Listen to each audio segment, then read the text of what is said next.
नमस्कार साथियों। UGC net की ऑनलाइन एमसीक्यू सीरीज में आपका स्वागत है। अब तक हम हिंदी नाटक की जो एमसीक्यू सीरीज है उसमें 2 क्लास हम वो कंप्लीट कर चुके हैं और आज हमारी ये है वो अंतिम क्लास होगी हिंदी नाटक की। इससे पहले हमने हिंदी कहानी, हिंदी निबंध को समाप्त कर लिया है और आज नाटक भी है वो भी समाप्त हो जाएगा।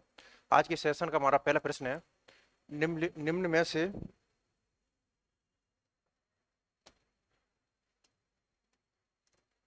निम्न में से हिंदी भाषा में खेला गया मंचित नाटक कौन सा था। निम्न में से हिंदी भाषा में सबसे पहले खेला गया मंचित कौन सा नाटक था। निम्न में से हिंदी भाषा में सबसे पहले खेला गया मंचित नाटक कौन सा था। नाहुस, शकुंतला नाटक, विद्यासागर और जानकी मंगल। तो ये बड़ा ही इंपॉर्टेंट प्रश्न है और इससे है वो कई बार एग्जाम में प्रश्न है वो आया भी हुआ भी है। तो निम्न में से हिंदी भाषा में से सबसे पहला खेला गया और जो मंचित नाटक था वो था जानकी मंगल और इसके जो नाटककार है वो है शीतला प्रसाद त्रिपाठी। शीतला प्रसाद त्रिपाठी।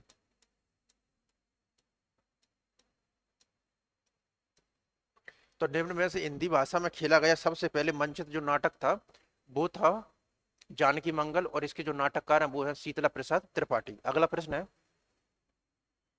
राजनीति ही मनुष्यों के लिए सब कुछ नहीं है। राजनीति ही मनुष्यों के लिए सब कुछ नहीं है, राजनीति के पीछे नीति से भी हाथ ना धो बैठे, जिसका विश्व मानव के साथ व्यापक संबंध है। राजनीति की साधारण छलनाओं से सफलता प्राप्त करके करके क्षण भर के लिए तुम अपने को चतुर समझने की भूल कर सकते हो। ध्रुव सोमनी नाटक। ये जो ध्रुव सोमनी नाटक है जयशंकर प्रसाद का जो अंतिम नाटक और ये उनका जो नाट्य कृति है उसका शिखर बिंदु भी माना जाता है ध्रुव सोमनी नाटक का। और इसका जो प्रकाशन वर्ष है वो है 1933। तो राजनीति ही मनुष्यों के लिए सब कुछ नहीं है, राजनीति के पीछे से राजनीति के पीछे नीति से भी हाथ न धो बैठे, जिसका विश्व मानव से व्यापक संबंध है। राजनीति की धारणा छलनाओं से सफलता प्राप्त करके क्षण भर के लिए तुम अपने को चतुर समझने की भूल कर सकते हो। ध्रुव स्वामी नाटक का उक्त संवाद है वो किसके द्वारा कहा गया है। ऑप्शन है मंदाकिनी, ध्रुव स्वामी, कोमा और मिहिर देव। तो ये जो कथन है वो कहा गया है मिहिर देव द्वारा। अगला प्रश्न फैक्चुअल प्रश्न था, आगरा बाजार नाटक में आई नज्म की पंक्तियों को पहले से बात के क्रम में लगाइए। तो ये जो आगरा बाजार नाटक है इसकी जो नाटककार हैं वो है हबीब तनवीर और इसका जो प्रकाशन वर्ष है वो है 1954। और ये जो नाटक है वो 2 अंक है उसमें विभाजित है। इसमें जो मध्यकाल के एक मशहूर शायर हुए अकबर इलाहाबादी, तो उनकी जो लोग नज्म है उनके माध्यम से जो नाटक की जो संरचना है वो की गई है। तो इसका जो प्रकाशन वर्ष है 1954। ये 2 अंकों में विभाजित नाटक है और आगरा बाजार में जो नाटकों में आई नज्म की पंक्तियों को पहले से बात के क्रम में लगाइए।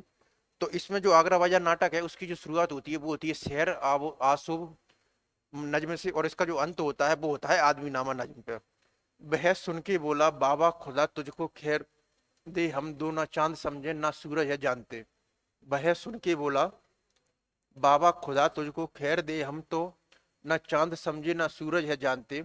रोटी ना पेट में हो तो कुछ भी जतन ना हो, मेले की सैर ख्वाहिशें बागें चमन ना हो। होता है बागवों से हर एक बाग का निभाव है, बाग किस तरह न लुटे और ना उजरे आ। तो इसमें जो सबसे पहले जो नज्म आएगी वो आएगी डी। जितने हैं आज आगरे में कारखाना जा, सब पर भारी है आन के रोज की मुस्कुराहट। तो ये जो सबसे पहले जो नज्म आएगी वो आएगी डी, जितने हैं। फिर उसके पश्चात आती है सी, होता है बागवों से हर एक बाग का निभाव है, बाग किस तरह न लुटे। और ये जो नज्म है दोनों वो शहर आसूब की है।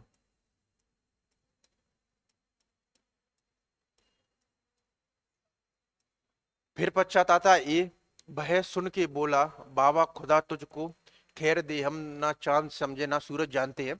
तत्पश्चात है बी और ई, रोटी ना पेट में हो तो कुछ भी जतन ना हो, मेले की सैर ख्वाहिशें बागों चमन ना हो। अगला प्रश्न है, चंद्रगुप्त नाटक के चतुर्थ अंक में कुल कितने दृश्य हैं। चंद्रगुप्त नाटक के चतुर्थ दृश्य। तो चंद्रगुप्त नाटक है वो जयशंकर प्रसाद का एक महत्वपूर्ण महाकाव्यात्मक उद्देश्य से संप्रक्त नाटक है और इसका जो प्रकाशन वर्ष है वो है 1941। और ये जो नाटक है वो 4 अंक में विभाजित है और इसमें जो टोटल जो गीत हैं उनकी संख्या है 44। और ये जो नाटक है इसमें जो चतुर्थ अंक है इसमें जो कुल दृश्यों की जो संख्या है वो है 14। और इसके अलावा अगर आपसे पूछा जाए कि इसमें जो कुल तो जो कुल जो दृश्य है इसमें वो है 14, इसके अलावा इसमें जो कुल दृश्य वो बनते हैं 44। अंधा युग नाटक के संबंध में सत्य कथन है। अंधा युग अंधा युग है वो धर्मवीर भारती का एक महत्वपूर्ण गीति नाट्य है या काव्य नाट्य जिसका जो प्रकाशन वर्ष है वो है 1955 से लेके 56 तक। कहीं पर 1955 मिलता है तो कहीं पर 1956। और ये जो नाटक है वो महाभारत की 18वें दिन की संध्या से लेकर प्रवास तीर्थ में कृष्ण की मृत्यु की क्षण की जो घटना है वहां तक है। तो धर्मवीर भारती के अनुसार यह काव्य रंगमंच को दृष्टि में रखकर लिखा गया था। ये ऑप्शन है बिल्कुल सही है। धर्मवीर भारती के अनुसार यह काव्य रंगमंच को दृष्टि में रखकर लिखा गया था। यह नाटक 7 अंकों में विभाजित है। ये ऑप्शन बिल्कुल गलत है। ये नाटक है वो 5 अंक है उसमें विभाजित है। इस नाटक का घटनाकाल महाभारत के 18वें दिन की संध्या से लेकर प्रवास तीर्थ में कृष्ण की मृत्यु की क्षण तक है। ये ऑप्शन बिल्कुल सही है। दृश्य परिवर्तन या अंग परिवर्तन के समय कथा गायन की योजना है, बिल्कुल सही है। जब भी दृश्य परिवर्तन या अंग परिवर्तन होगा तो उसमें जो कथा गायन है उसकी परंपरा है। नाटक का जो तीसरा अंक का जो शीर्षक है वो गांधारी का सांप है, वो नहीं है, बल्कि ये जो शीर्षक है वो है अश्वत्थामा का अर्ध सत्य।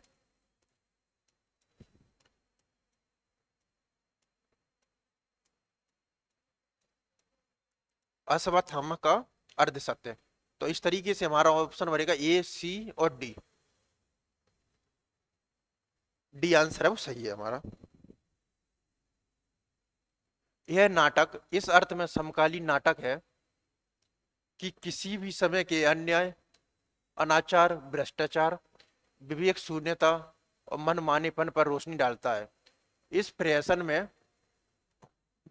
व्यंग्य के माध्यम से जो कुछ भी कहा गया है उतना ही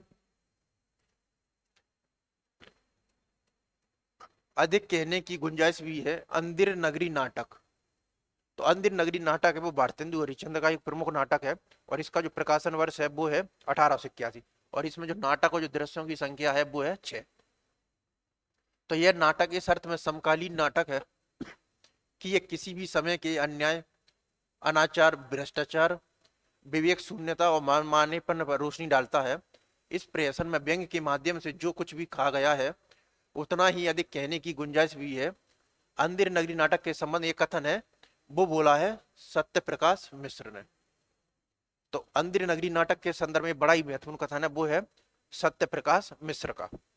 अगला प्रश्न है अंजू दीदी नाटक का मंचन। अंजू दीदी है वो उपेंद्र नाथ अश्क का एक महत्वपूर्ण नाटक है और ये जो नाटक है वो इसमें जो निम्न मध्य वर्ग है उसमें जो अनाचार और जो जिसके कारण जो अत्यधिक अनुशासन बद्धता है उसके कारण व्यक्ति का जीवन है वो किस प्रकार नरक बन जाता है उसका मार्मिक चित्रण वो इस नाटक में किया गया अंजू के माध्यम से। तो अंजू दीदी नाटक का मंचन रंगभूमि द्वारा लक्ष्मी टॉकीज इलाहाबाद के हॉल में 22 जनवरी 1956 को हुआ और इस नाट्य प्रस्तुति के निर्देशक है वो कौन थे? तो कमलेश्वर ने है वो इस नाटक की है वो भूमिका लिखी है। ये भी प्रश्न है वो पूछा जा सकता है कि अंजू दीदी नाटक की जो भूमिका है उसमें वो किस नाम से लिखी है? तो वो लिखी है कमलेश्वर ने। तो अंजू दीदी नाटक का जो मंचन वो रंगभूमि द्वारा लक्ष्मी टॉकीज इलाहाबाद के हॉल में 22 जनवरी 1956 को हुआ था और इस नाट्य प्रस्तुति के जो निर्देशक थे वो थे राजेश जोशी। तो राजेश श्री राज जोशी है वो इसका सही आंसर है। अगला प्रश्न है ए पात्र है और उनके जो संवाद है। तो पहला है धातु सेन, ये स्कंदगुप्त का पात्र है। तो इसमें राष्ट्रनीति, दार्शनिकता और कल्पना का लोग नहीं है। पर्णदत्त, कुमारगुप्त, स्कंदगुप्त। धातु सेन का है यदि राक्षस कोई था तो विभीषण था, बंदरों में भी एक सुग्रीव हो गया। तो जो धातु सेन का जो कथन है वो है यदि राक्षस कोई था तो विभीषण था और बंदरों में भी एक सुग्रीव हो गया। फिर है स्कंदगुप्त। युद्ध करना तो ही पड़ता है, अपनी सत्ता बनाए रखने के लिए आवश्यक है। कुमारगुप्त है, स्कंदगुप्त है, तो ए का 4। दो ऑप्शन है हमारे पास। फिर है कुमारगुप्त राष्ट्रनीति, दार्शनिकता और कल्पना का जो लोक है वो नहीं है, कुमारगुप्त बी का 1।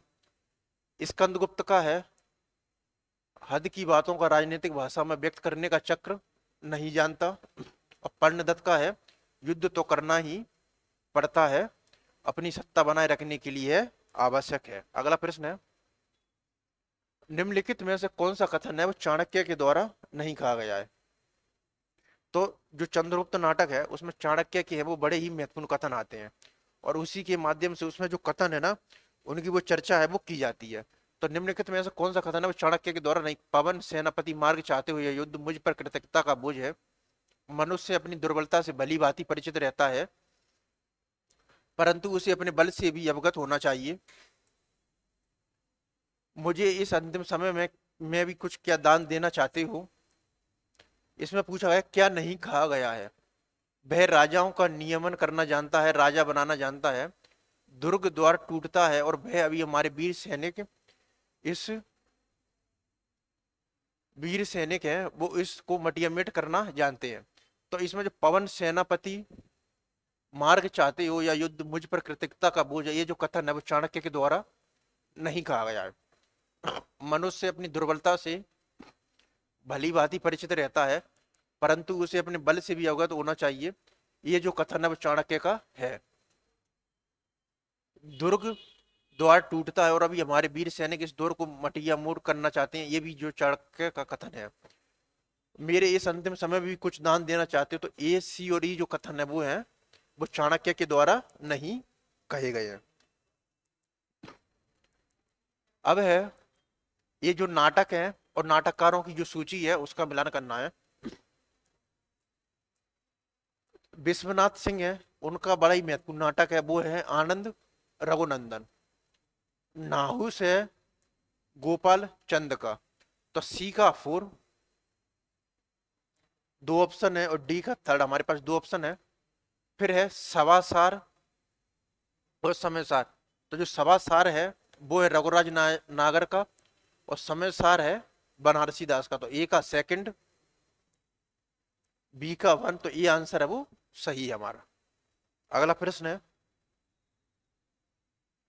तुम्हारे कल्याण के लिए बकरी शांति प्रतिष्ठान, बकरी संस्थान, बकरी सेवा संघ, बकरी मंडल, बहुत सी संस्थाएं बनानी है तभी कुछ होगा। बकरी नाटक में यह कथन है वो किसका है? तुम्हारे लिए, तुम्हारे कल्याण के लिए, तुम्हारे कल्याण के लिए बकरी शांति प्रतिष्ठान, बकरी संस्थान, बकरी सेवा संघ, बकरी मंडल, बहुत सी संस्था बनानी है तभी कुछ होगा। तो ये जो बकरी नाटक है वो सर्वेश्वर दयाल सक्सेना का एक हास्य व्यंग्य नाटक है, जिसमें आजादी के बाद जो भारतीय राजनीति की जो दुर्गति है और गांव में जो राजनीति है किस प्रकार अपने नग्न अवस्था में मौजूद है, उसका बड़ा ही हास्य व्यंग्य प्रयोग है वो किया गया। और इसके अलावा इस नाटक की सबसे महत्वपूर्ण खासियत ये है कि इसमें जो लोक नाट्य शैली है उसका प्रयोग वो भरी भरी भांति है वो किया गया है। तो तुम्हारे कल्याण के लिए बकरी शांति प्रतिष्ठान, बकरी संस्थान, बकरी सेवा संघ, बहुत सी संस्थाएं बनाई, ये जो कथन है वो है करमवीर का। अगला प्रश्न है, जहां ना धर्म ना बुद्धि नहीं ना नीति ना सुजान समाजता, ऐसे आप ही नरेश चौपट राय। संदर्भित पंक्तियां वो अंदिर नगरी नाटक के किस अंक में? ये जो पंक्तियां हैं वो कही गई है महंत के द्वारा, और ये बड़ी ही महत्वपूर्ण पंक्तियां, और कई बार इस पंक्ति से प्रश्न आते हैं कि ये जो पंक्तियां हैं वो किसके द्वारा हैं, वो बोली गई हैं। तो जहां ना धर्म ना बुद्धि विधि नहीं नीति सुजान, तायासी आप ही नसो चौपट राय। तो ये जो पंक्तियां जो कही गई अंदिर नगरी नाटक में वो बोली गई हैं दूसरा जो अंक है उसमें, सॉरी इसमें जो पंक्तियां जो बोली गई हैं वो बोली गई हैं छठे अंक में लास्ट में जाके सबसे। अगला प्रश्न है, ए पात्र है और इसको देखना है नाटक। रामगुप्त जो पात्र है वो है ध्रुव सोमनी का, जयशंकर प्रसाद का नाटक है। आलस्य जो पात्र है वो है भारत दुर्दशा, भारतेंदु हरिश्चंद्र का नाटक है। प्रियंगु जो पात्र है वो आषाढ़ का एक दिन मोहन राकेश, और दुर्जन जो पात्र है वो है बकरी नाटक का। तो इस तरीके से रामगुप्त जो पात्र है वो है ध्रुव स्वामिनी का, आलस्य जो पात्र है वो है भारत दुर्दशा का, प्रियंगु है आषाढ़ का एक दिन का, और दुर्जन है बकरी नाटक का। अगला प्रश्न है, प्रद्युमन विजय नामक एक पद्यबद्ध नाटक है वो किसने लिखा है? प्रद्युमन विजय नामक एक पद्यबद्ध जो नाटक है वो किसने लिखा है? ये बड़ा ही महत्वपूर्ण नाटक है जो प्रद्युमन विजय है। और ये जो नाटक है किसने लिखा है? बनवारी, सबल सिंह चौहान, गणेश कवि और विश्वनाथ सिंह। तो ये जो प्रद्युमन विजय जो नाटक लिखा है वो लिखा है गणेश कवि ने। अगला प्रश्न है, ध्रुव स्वामिनी नाटक के संबंध में कौन सा जो कथन है वो असत्य है? तो ये ध्रुव स्वामिनी वो जयशंकर प्रसाद का एक महत्वपूर्ण नाटक है, और ये जयशंकर प्रसाद का है वो अंतिम नाटक भी है, और इसका जो प्रकाशन वर्ष है वो है 1933। यह प्रसाद की अंतिम और श्रेष्ठ नाटक कृति है। ये ऑप्शन है बिल्कुल सही है। यह प्रसाद की जो अंतिम और जो श्रेष्ठ नाटक कृति है वो है। इस नाटक में अनेक स्थलों पर अर्धवाक्यों की योजना है जो नाटक में सौंदर्य और गहरे अर्थ की सृष्टि करती है। ये ऑप्शन भी बिल्कुल सही है। इसका कथानक गुप्त काल से संबंध और शोध द्वारा इतिहास संबंध है। ये ऑप्शन भी बिल्कुल सही है। रंगमंच की दृष्टि से यह नाटक 4 अंकों का है, एक गलत है बिल्कुल। ध्रुव स्वामिनी की भाषा में वीरांगना की ओजस्वता नहीं है, इसमें बिल्कुल वीरांगना की ओजस्वता है। तो हमको देखना है कौन सा कथन असत्य है। तो इसमें जो डी और ई है वो असत्य है। तो ये जो आंसर है वो हमारा सही होगा। बाकी की जो शुरू के जो 3 ऑप्शन है वो बिल्कुल सही है। ये प्रसाद की अंतिम और श्रेष्ठ नाट्य कृति है। इस नाटक में अनेक स्थलों पर अर्धवाक्यों की योजना है जो नाटक में सौंदर्य और गहरे अर्थ की सृष्टि करती है। इसका कथानक से गुप्त काल से संबंध और शोध द्वारा इतिहास सम्मत है। निम्नलिखित में से कौन सी पंक्ति और जो नाटक का जो मिलान है वो सही नहीं है? जो मिलान है वो देखना कि सही नहीं है। बकरी को क्या पता था मस्क बन के रहेगी, पानी भरेंगे लोग और कुछ ना कहेगी, अंधेर नगरी। तो ये जो कथन है बिल्कुल गलत है, क्योंकि ये जो पंक्ति है वो कही है सर्वेश दयाल सक्सेना की जो बकरी नाटक है उसकी पंक्ति है ये। बकरी को क्या पता था मस्क बन के रहेगी, पानी भरेंगे लोग और कुछ ना कहेगी बकरी। 2 आदमी जितना ज्यादा साथ रहे, एक हवा में सांस ले, उतना ही ज्यादा अपने आप को एक दूसरे से अजनबी महसूस करे। ये पंक्ति आधे अधूरी की है, बिल्कुल सही है। निसंदेह अनंत देवी के इंगित पर कुमार गुप्त नाच रहे हैं। ये जो पंक्ति है वो गलत है। ये जो पंक्ति है वो है स्कंद गुप्त की।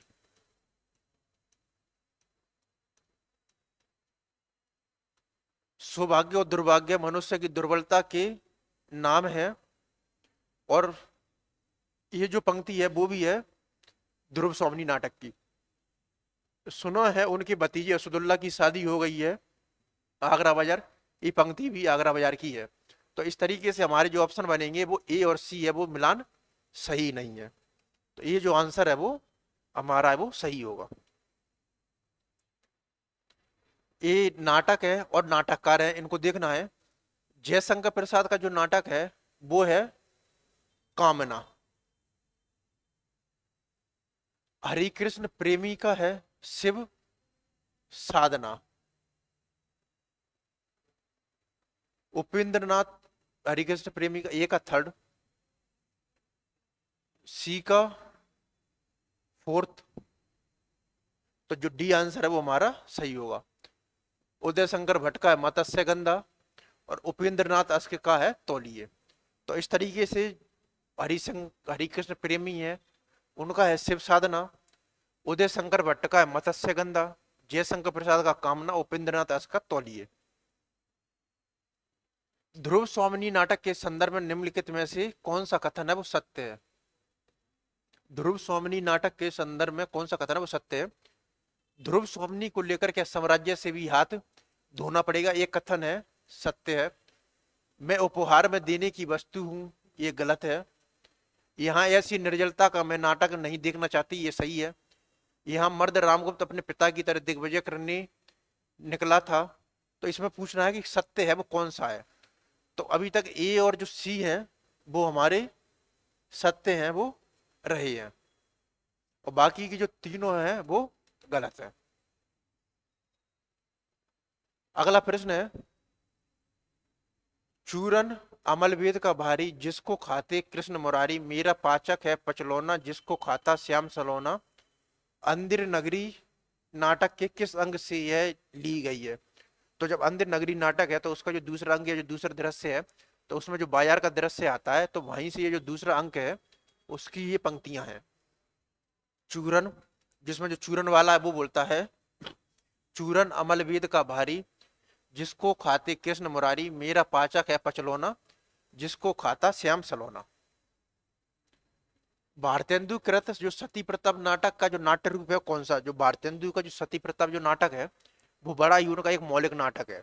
और भारतेंदु ने अपने जो जीवन काल है उसमें टोटल है वो 17 नाटक है उनका सृजन किया है, जिसमें से जो उनके जो 10 नाटक हैं वो उनके मौलिक नाटक हैं, और 7 नाटक है वो उनके अनुदित नाटक है, उसकी श्रेणी में आते हैं। तो जो सती प्रताप जो नाटक है उसका जो नाट्य रूप है वो है, प्रहसन नहीं है, ओपेरा भी नहीं है, लास्य रूपक भी नहीं है, इसका जो आंसर है वो है गीति रूपक। अगला प्रश्न है,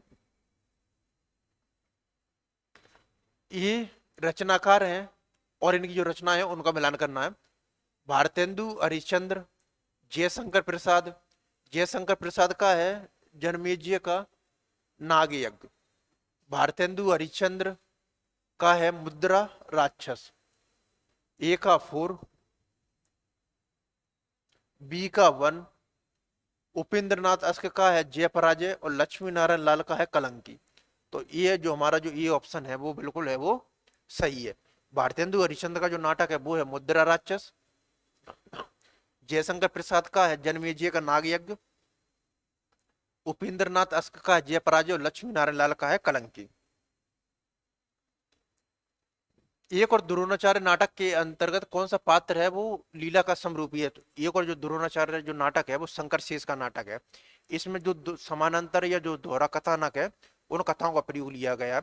एक है पौराणिक कथा जो कि द्रोणाचार्य की है, और एक है आधुनिक कथा जो कि है अरविंद की है। तो इसमें जो एक और द्रोणाचार्य जो नाटक है के अंतर्गत कौन सा पात्र है वो लीला का समरूपी है? तो वो है कृपी।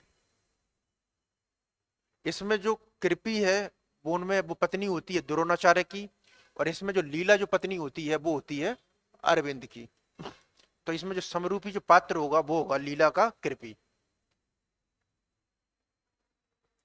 प्रकृति क्रियाशील है, समय पुरुष और स्त्री की गेंद लेकर दोनों हाथ से खेलता है। यह कथन है स्कंदगुप्त नाटक में किस पात्र के द्वारा कहा गया है? स्कंदगुप्त वो जयशंकर प्रसाद का बड़ा ही महत्वपूर्ण नाटक है, और इसका जो प्रकाशन वर्ष है वो है 1929।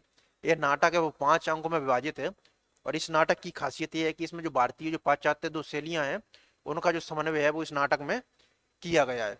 तो प्रकृति क्रियाशील है, समय पुरुष और स्त्री की गेंद लेकर दोनों हाथों से खेलता है, यह कथन स्कंदगुप्त नाटक में किस पात्र के द्वारा कहा गया है? तो ये जो सभी की सभी ऑप्शन है वो गलत है, क्योंकि ये जो कथन है वो स्कंदगुप्त का है और सौलभ कथन है। जो स्कंदगुप्त जो पात्र है उसी का ये कथन है, स्कंदगुप्त का कथन है जी। स्कंदगुप्त का जो एक आलाप रूपी जो कथन है वो ये है, प्रकृति क्रियाशील है, समय पुरुष और स्त्री दोनों की गेंद लेकर है वो हाथों से खेलता है। भारतेंदु हरिश्चंद्र की जो नाटक है उनका जो सही कालक्रम है वो क्या है? भारत दुर्दशा, सती प्रताप, सत्य हरिश्चंद्र, मुद्रा राक्षस और विद्या सुंदर।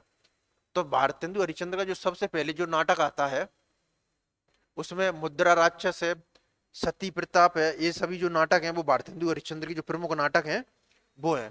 तो भारतेंदु हरिश्चंद्र की जो नाटक हैं उनका जो क्रम बनता है उसमें सबसे पहले जो आता है वो है विद्या सुंदर, फिर उसके पश्चात है सत्य हरिश्चंद्र, फिर उसके पश्चात है मुद्रा राक्षस, फिर उसके बाद है भारत दुर्दशा, और अंत में आता है सती प्रताप। तो जो सी आंसर है वो सही है। तो सबसे पहले इसमें जो आता है वो है विद्या सुंदर, फिर है सत्य हरिश्चंद्र, फिर है मुद्रा राक्षस, भारत दुर्दशा और सती प्रताप। अगला प्रश्न है, आगरा बाजार का जो समापन है वो किस नजिम से होता है? तो आगरा बाजार है वो हबीर तनवीर का एक महत्वपूर्ण नाटक है, और ये जो नाटक है इसमें जो अकबर अकबर है जो नजीम अकबराबादी हैं, उन नजीर अकबराबादी हैं, उनकी जो नज्म है उनको प्रतिष्ठित करने का प्रयास किया, और ये जो नाटक है वो लोक नाट्य जो शैली है उस पर आधारित है। तो ये नाटक 2 भागों में विभाजित है। तो आगरा बाजार की जो शुरुआत होती है वो होती है सेहराबोद से। इसमें समापन पूछा है तो आगे चल के वो पूछा जाता है कि अंत किससे होता है, और अंत जो होता है वो होता है आदमी नामा पर। तो आगरा बाजार का जो आरंभ है वो सेहरासोब से आबोद से होती है, और अंत होता है आदमी नामा पर। आधे अधूरे नाटक में मंचन के पहले के संबंध में निम्नलिखित तथ्य मिलते हैं। तो आधे अधूरे जो नाटक है उसकी जो भूमिका है, तो उसकी भूमिका में जो मंचन से संबंधित जो निर्देशक है उसमें कई प्रकार के कथन है वो मिलते हैं, तो उसी की चर्चा वो इसमें की गई है। बड़ी लड़की की भूमिका ऋचा व्यास ने निभाई, ये कथन बिल्कुल गलत है। बड़ी लड़की की जो भूमिका है वो निभाई थी अनुराधा ने। इसका पहला मंचन है वो देशांतर नाट्य संस्था द्वारा किया गया था, ये ऑप्शन बिल्कुल सही है, क्योंकि इसका जो पहला मंचन है वो देशांतर नाट्य संस्था द्वारा किया गया था। इसका निर्देशन है ओम शिवपुरी ने किया था, बिल्कुल सही है, और ओम शिवपुरी का जो वक्तव्य है वो नाटक की शुरुआत में आता भी है। छोटी लड़की की भूमिका अनुराधा कपूर ने निभाई थी, ये जो भूमिका है वो निभाई थी ऋचा व्यास ने। और इसका मंचन है वो फरवरी 1969 में देशांतर नाटक जो मंच है उस पर ओम शिवपुरी द्वारा है वो किया गया था, तो ये ऑप्शन है बिल्कुल सही है। कौन से तथ्य मिलते हैं, तो इसमें जो तथ्य मिलेंगे वो मिलेंगे बी, सी और ई। अगला प्रश्न है, राजनीति साहित्य नहीं है,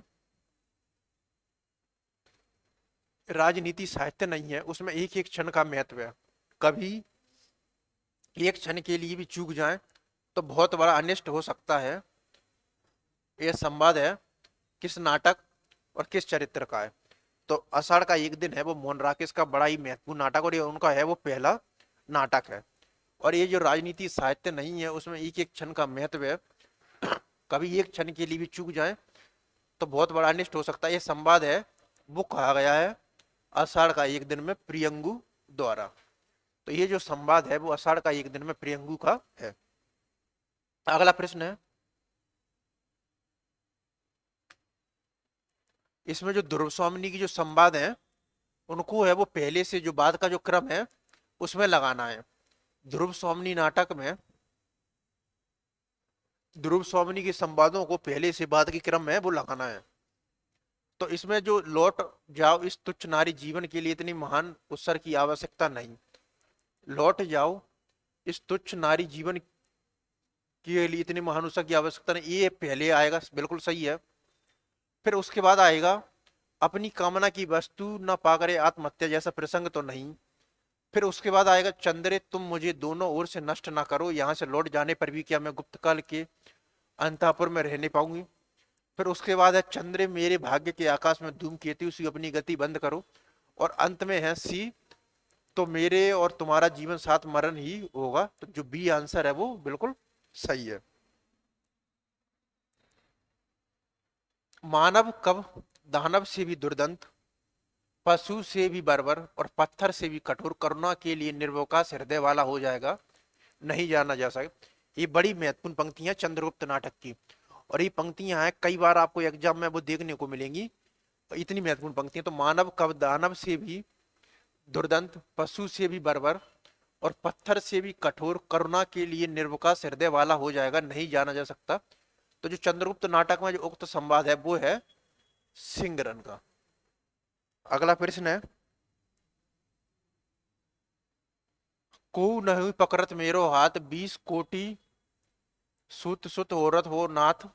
में भारत दुर्दशा नाटक में जो पंक्ति है वो किस अंक में है, तो जो भारत दुर्दशा जो नाटक है वो भारतेंदु हरिश्चंद्र का एक महत्वपूर्ण नाटक है, और इसका जो प्रकाशन वर्ष है वो है 1880।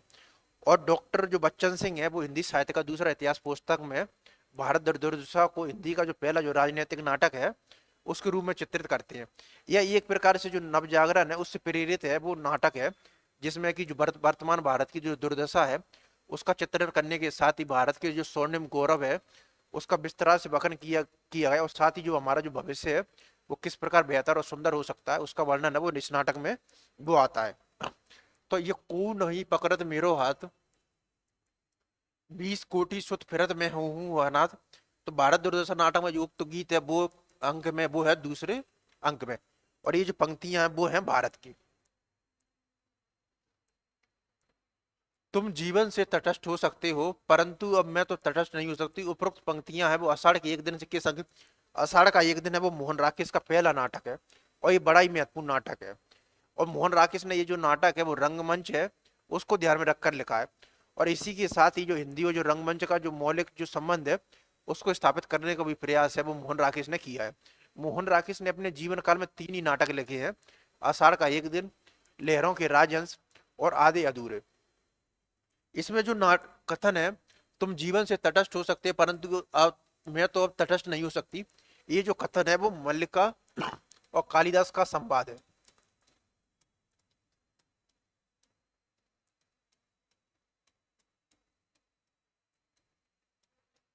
तो मल्लिका और जो कालिदास का जो संवाद है वो इसमें है। अंत में जब कश्मीर में जब विद्रोह हो जाता है तो कालिदास वहां से भागकर वो वापस आता है। तो अंत में जब वो मल्लिका के घर पहुंचता है तब वो कथन है, तब मल्लिका उससे बोलती है तुम जीवन से तटस्थ हो सकते हो परंतु मैं तो अब तटस्थ नहीं हो सकती। तो ये जो पंक्तियां हैं वो ली गई हैं तीसरे अंक से और इस जो नाटक है उसमें 3 ही अंक हैं। हमने बहुत से अपने वीर हिंदुस्तान में भेजे हैं परंतु मुझको तुमसे जितनी आशा है उतनी और किसी से नहीं। उपरोक्त कथन भारत दुर्दशा नाटक में किन पात्रों का आपसी संवाद है। तो जो भारत दुर्दशा जो नाटक है वो एक बड़ा ही महत्वपूर्ण नाटक है और इसमें जो विभिन्न प्रकार के जो पात्र है तो उसमें बारे में बताया गया जो भारत की दुर्दशा है उसका जो कारण है वो कौन कौन से है। तो उसमें रोग, आलस्य, मदिरा इत्यादि जो सभी बातें उनका उल्लेख आता है। तो हमने बहुत से अपने वीर हिंदुस्तान में भेजी हैं परंतु मुझको तुमसे जितनी आशा है उतनी और किसी से नहीं। उपरोक्त कथन भारत दुर्दशा नाटक में किन पात्रों का आपसी संवाद है। ये अंधकार और भारत दुर्देव का नहीं है, भारत दुर्देव और देश लॉयल्टी का भी नहीं है, भारत दुर्देव और रोग का नहीं है। जो कथन है वो है भारत दुर्देव और मदिरा का। ये जो कथन है इसके माध्यम से भारतेंदु हरिश्चंद्र बताना चाहते हैं कि जो भारत की जो दुर्दशा का जो सबसे महत्वपूर्ण कारणों में से एक है वो है मदिरा। अगला प्रश्न है प्रकाशन वर्ष के अनुसार निम्नलिखित रचनाओं पर विचार कीजिए। ध्रुव सोमनी, आदि अधूरे, अंधा युग, सुंदूर की होली और स्कंदगुप्त। तो सबसे पहले जो नाटक आएगा वो आएगा अंधा युग। सबसे पहले जो नाटक आएगा वो आएगा स्कंदगुप्त। प्रकाशन वर्ष के सही उत्तर ये जो ऑप्शन है ये तो गलत ही है क्योंकि इसमें जो ऑप्शन है वो पता ही नहीं चल पाएगा, गलत टाइप हो गया ये। अगला प्रश्न है बकरी नाटक में आए गीतों की पंक्तियों को जो पहले से जो बाद का जो क्रम है उसमें लगाना है। तो जो बकरी नाटक है वो सर्वेश्वर दयाल सक्सेना का नाटक है और इसमें जो हास्य व्यंग शैली है जो लोक नाट्य जो शैली है उसके माध्यम से जो ग्रामीण भारत है उसमें जो राजनीतिक जीवन और जो चरित्र है और आजादी के बाद भारत जो गांधीवादी मूल्य वो किस प्रकार तिरस्कार किए गए हैं उनका वर्णन है वो इसमें किया गया है। तो इसमें जो पंक्तियां जो सबसे पहले आएंगी वो आएंगी जा जा के सींच आएगी हर एक ही कुआरी, मर मर के भी बुझ जाएगी भय प्यास तुम्हारी। फिर उसके पश्चात हूं करी ना हाँ करी गांधी जी की बकरी, हर किला फतेह करी गांधी जी की बकरी। फिर तन मन धन उन्नायक जय हे जय जय बकरी माता, अन्याय अहिंसा दम्भ क्रूरता भूला करे मन चंगा। फिर है उहू करी ना हा करी गांधी जी की बकरी, हर किला फतेह करी। फिर उसके पश्चात आएगा इसमें ये ई है धर्म ईश्वर भाग्य सबकी उंगलियों से घूमता, आदमी मिट्टी का लौंदा चाक पर है झूमता। और दुर्जन के साथ हमको यहाँ मोल कर चले। तो जो बी आंसर है वो हमारा सही होगा। दो फकीर शहर आवसो, दो फकीर। तो जो शहरासो में जो नाटक है हबीब तनवीर का आगरा बाजार, तो उसकी जो पंक्तियों की जो शुरुआत है जो नज्म की जो शुरुआत होती है वो शहर आसोब से ही होती है। दो फकीर शहर आसोब गाते हुए हॉल में प्रवेश करते हैं और स्टेज पर जाते हुए कफनी पहने हुए एक हाथ में कसकोल और तस्वीर। आगरा बाजार नाटक की उपरोक्त पंक्तियों है उसमें जो कसकोल है उसका जो अर्थ है वो क्या है, बड़ा ही महत्वपूर्ण प्रश्न है और काफी जो अंदर और जो डीप से प्रश्न जो पूछा जाता है उसमें से एक है। तो दो फकीर शहर आसोब गाते हुए हॉल में प्रवेश करते हैं और स्टेज पर जाते हैं कफनी पहने हुए, एक हाथ में कसकोल और तस्वीर। तो आगरा बाजार नाटक की उपरोक्त पंक्तियां, जो कसकोल का जो अर्थ है वो है भिक्षा पात्र से। अगला प्रश्न है, मैं तो चाहता हूं सबको अपने अपने अधिकार सौंपकर अपने अधिकारों को शून्य में बदल लूं। उपरोक्त कथन अब किस नाटक से लिया गया है? तो जो महाबोल, जो मनु भंडारी का एक बड़ा ही महत्वपूर्ण नाटक है वो है महाबोल। ये इसे सबसे पहले मनु भंडारी ने एक उपन्यास के रूप में लिखा था और उसका प्रकाशन वर्ष था 1979। फिर बाद में इसमें जो थोड़ा बहुत परिवर्तन करके इसे उन्होंने 1982 में जो नाट्य है, नाट्य कृति में रूपांतरण किया। और इसमें जो टोटल जो दृश्य हैं उनकी जो संख्या है वो है 11। इसमें एक बड़ी महत्वपूर्ण कैरेक्टर है वो है दास साहब, जो कि राजनीति के बड़े जो घाघ व्यक्ति हैं वो माने जाते हैं। तो मैं तो चाहता हूं सबको अपने अपने अधिकार सौंप कर अपने अधिकारों को शून्य में बदल लूं। तो ये जो कथन है वो महाभोज के जो दास साहब है उन्हीं का है। और इसकी जो नाटककार है वो है मनु भंडारी।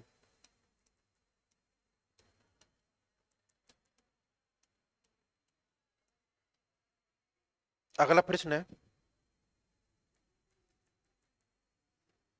निम्नलिखित में से कौन सा स्थान, कौन सा कथन अंधेरी नगरी नाटक के संदर्भ में गलत है? ये 1881 में लिखा गया था और काशी की दशाश्वमेध घाट पर उसी दिन अभिनीत भी हुआ था। ये कथन बिल्कुल सही है।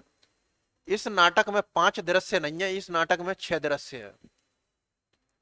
द्वितीय अंक अंक है स्थान बाय, सबसे पहला है बाय प्रांत, फिर दूसरा है बाजार। तो द्वितीय अंक वो है बाजार। तीसरे दृश्य में ज्ञान और अज्ञान की टकराहट दिखाई पड़ती है, ठीक है। सांची कहे तो पनहु खावे झूठू हो, यह चौथे अंक का गीत है। तो इसमें देखना है कि हमें कौन सा है वो गलत है। तो इसमें सी है वो हमारा गलत है। और इसके अलावा जो गलत है वो है ई। तो इसमें जो गलत होंगे वो होगा बी, सी और ई। ये जो तीनों के तीनों है वो हमारे गलत है। ये जो आंसर है वो सही होगा। जम सतयुग युग थापन करन नासन मलेच अचारा कठिन दार तरवार करो कृष्ण कलगी अवतार, है मंगलाचरण है। तो भारतेंदु हरिश्चंद्र का एक महत्वपूर्ण नाटक है वो है भारत दुर्दशा। उसकी जो नाटक है उसकी जो शुरुआत है तो उसमें एक मंगलाचरण का उल्लेख है। उसी मंगलाचरण में भारतेंदु हरिश्चंद्र ने बोला है, जम सतयुग थापन करन नासन मलेच अचारा कठिन दार तरवार करे कृष्ण कलकी अवतारा। तो ये जो नाटक की जो पंक्तियां वो है भारत दुर्दशा की। और इसी को नाटक को उन्होंने भारतेंदु हरिश्चंद्र ने बोला है वो नाट्य रासक व लास्य रूपक। अगला प्रश्न है, ये नाटक है और इनका जो पात्र है उनको मिलाना है। तो चंद्रगुप्त जो नाटक का जो पात्र है, फिर स्कंदगुप्त, अंजू दीदी और अषाढ़ का। तो अषाढ़ का एक दिन क्या है? प्रियंगु मंजरी। अंजू दीदी का है अनिमा। तो अगर डी का सेकंड, दो ऑप्शन है, सी का फर्स्ट, फिर उसके पश्चात आता है चंद्रगुप्त। और तो जो चंद्रगुप्त जो पात्र है उसका होगा मालिनी और स्कंदगुप्त का होगा लीला। अगला प्रश्न है, अंधा युग नाटक और उसके जो शीर्षक है वो मिलाना है। तो जो धर्मवीर भारती का जो अंधा युग है वो एक प्रमुख गीति नाट्य है। और ये जो नाटक है वो 5 अंकों में विभाजित है। और साथ ही इसकी जो शुरुआत है उसमें स्थापना, अंतराल और जो समापन है उसका भी उल्लेख किया गया है। तो इसका जो दूसरा अंक है, पहला अंक है कौरव नगरी, दूसरा है पशु का उदय, तीसरा अंक है अश्वत्थामा का अर्ध सत्य, चौथा अंक है गांधारी का सात साप, और पांचवा अंक है वो है विजय ये क्रमिक आत्महत्या। अगला प्रश्न है, ये पात्र है और नाटक। तो लीला जो पात्र है वो है स्कंदगुप्त, दंतुल, आषाढ़ का एक दिन, अशोक, आदि अधूरे, और देव की जो पात्र है, देव की जो पात्र है वो है, एक मिनट,